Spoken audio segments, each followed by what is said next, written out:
Alice in Wonderland, Chapter 4. The Rabbit Sends in a Little Bill. It was the White Rabbit, trotting slowly back again, and looking anxiously about as it went, as if it had lost something, and she heard it muttering to itself, "The Duchess! The Duchess! Oh, my dear paws! Oh, my fur and whiskers! She'll get me executed as sure as ferrets are ferrets. Where can I have dropped them, I wonder?" Alice guessed in a moment that it was looking for the fan and the pair of white kid gloves, and she very good-naturedly began hunting about for them. But they were nowhere to be seen. Everything seemed to have changed since her swim in the pool, and the great hall with the glass table and the little door had vanished completely. Very soon the rabbit noticed Alice as she went hunting about, and called out to her in an angry tone, "Why, Mary Ann, what are you doing out here? Run home this moment and fetch me a pair of gloves and a fan. Quick now." And Alice was so much frightened that she ran off at once in the direction it pointed to, without trying to explain the mistake that it had made. "He took me for his housemaid," she said to herself as she ran. "How surprised he'll be when he finds out who I am. But I'd better take him his fan and gloves. That is, if I can find them." As she said this, she came upon a neat little house, on the door of which was a bright brass plate with the name W. Rabbit engraved upon it. She went in without knocking and hurried upstairs, in great fear lest she should meet the real Mary Ann and be turned out of the house before she had found the fan and gloves. "How queer it seems," Alice said to herself, "to be going messages for a rabbit. I suppose Dinah will be sending me on messages next." And she began fancying the sort of thing that would happen. "Miss Alice, come here directly and get ready for your walk." "Coming in a minute, nurse, but I've got to watch this mouse hole till Dinah comes back, and see that the mouse doesn't get out. Only I don't think," Alice went on, "that they'd let Dinah stop in the house if it began ordering people about like that."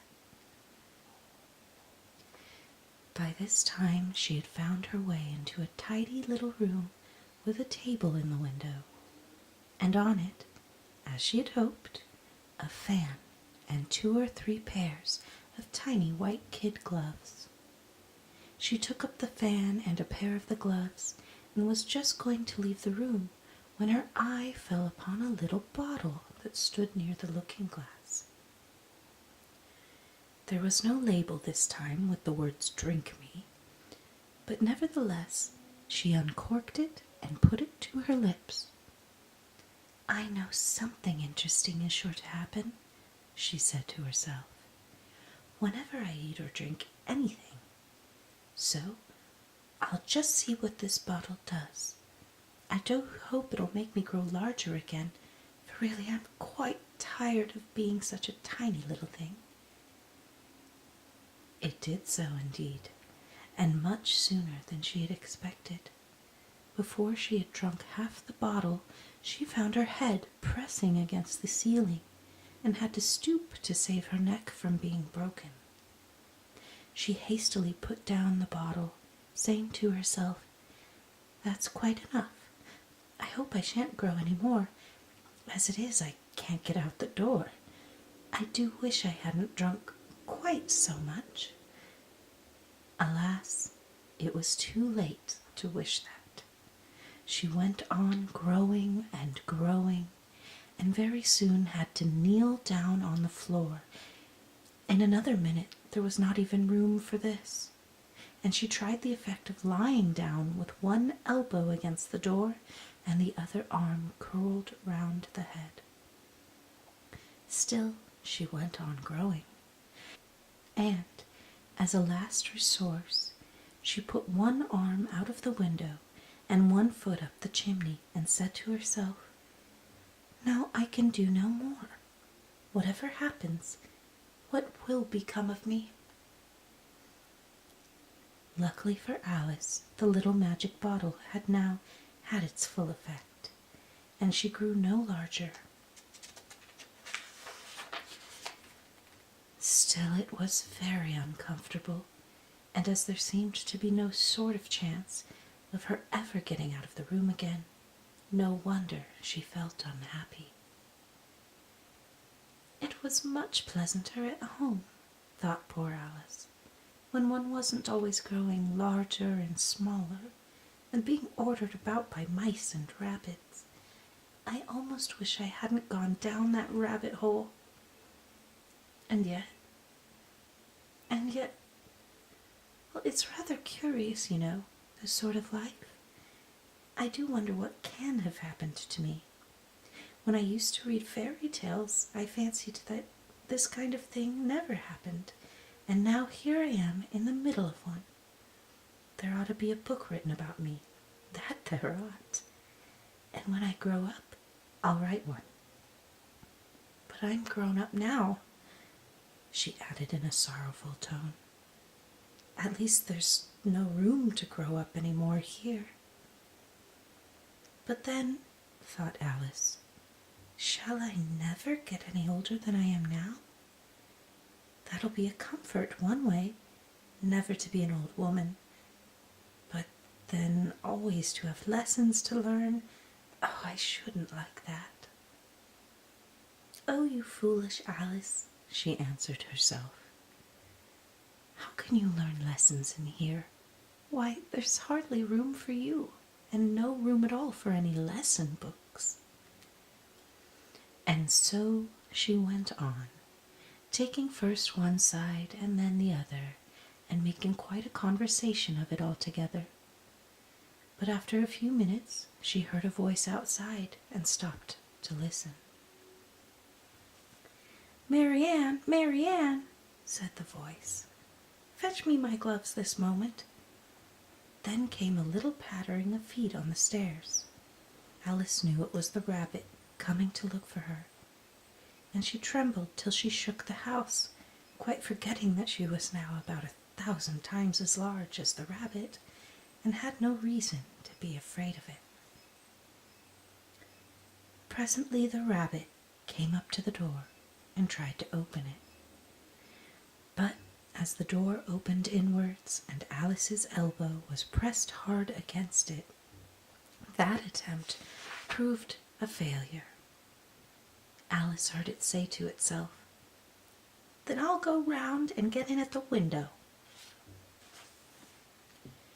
"That you won't," thought Alice, and after waiting till she fancied she heard the rabbit just under the window, she suddenly spread out her hand and made a snatch in the air.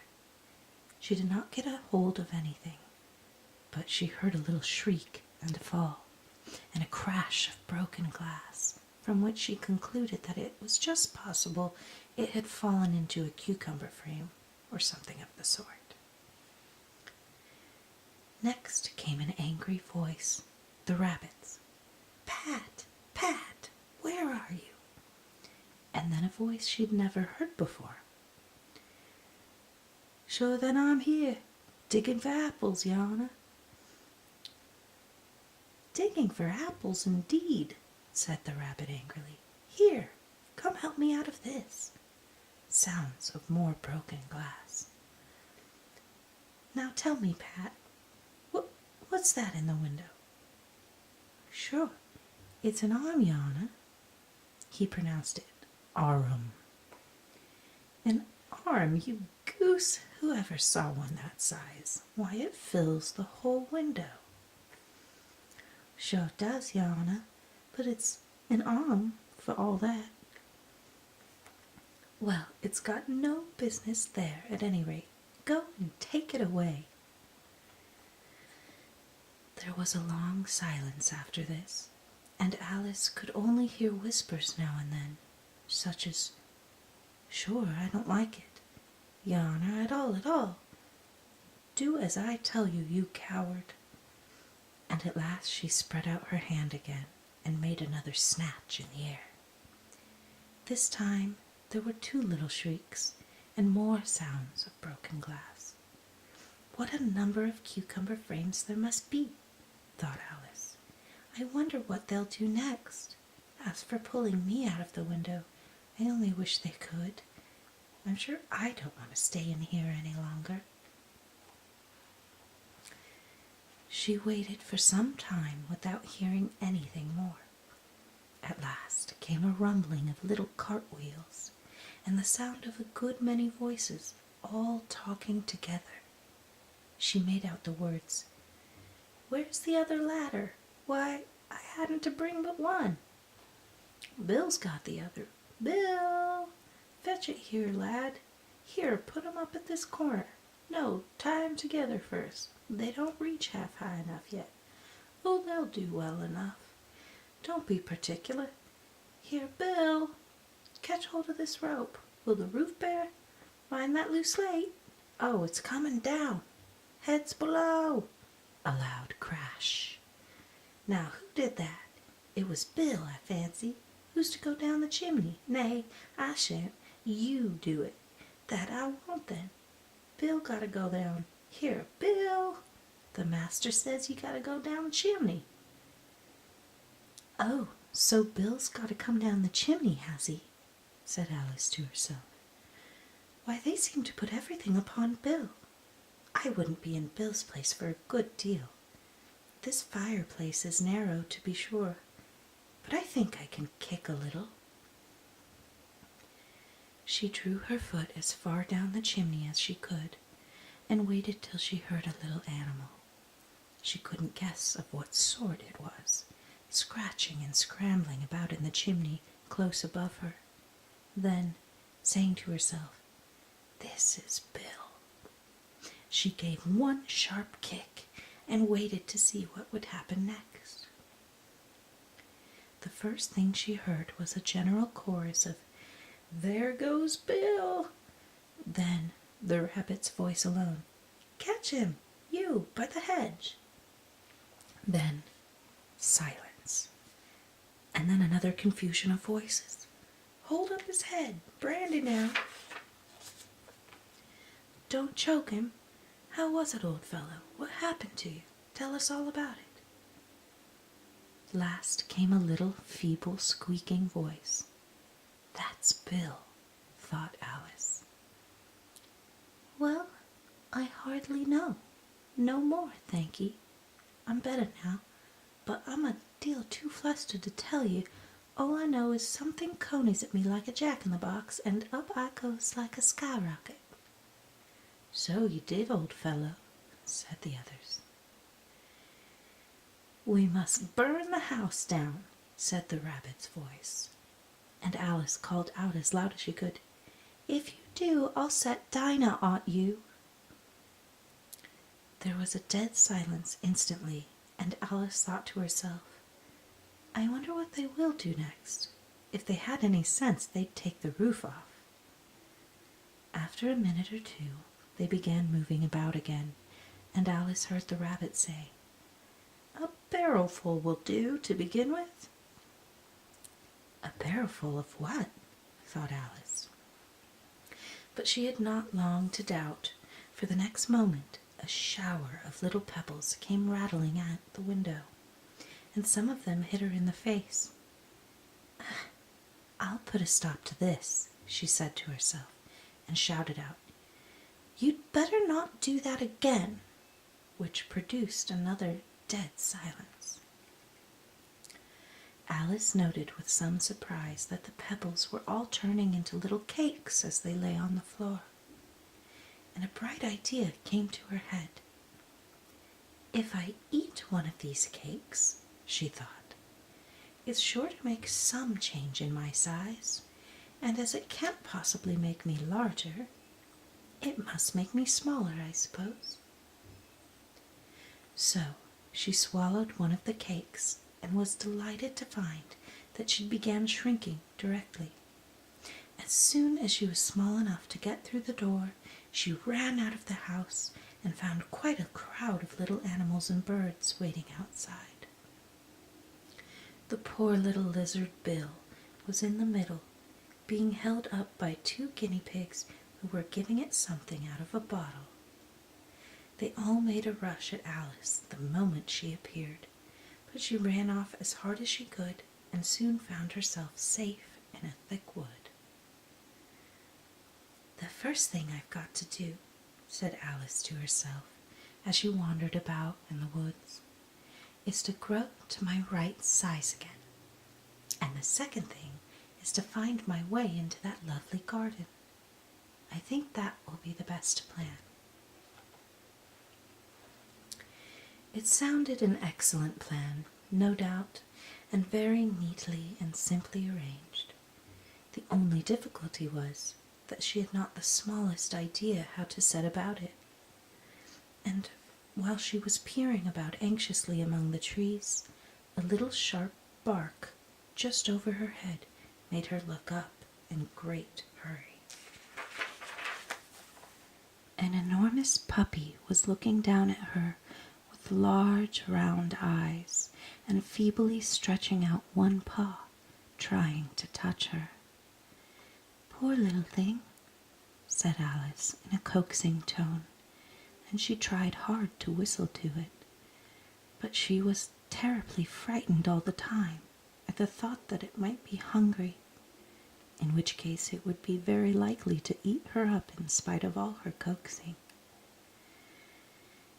Hardly knowing what she did, she picked up a little bit of stick and held it out to the puppy, whereupon the puppy jumped into the air off all its feet at once with a yelp of delight and rushed at the stick and made believe to worry it.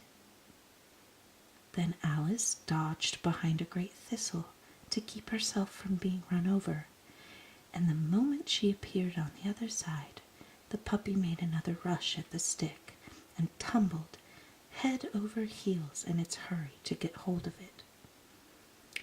Then Alice, thinking it was very like having a game of play with a cart horse and expecting every moment to be trampled under its feet, ran round the thistle again. Then the puppy began a series of short charges at the stick, running a very little way forwards each time and a long way back, and barking hoarsely all the while, till at last it sat down a good way off, panting, with its tongue hanging out of its mouth and its great eyes half shut. This seemed to Alice a good opportunity for making her escape, so she set off at once and ran till she was quite tired and out of breath, until the puppy's bark sounded quite faint in the distance.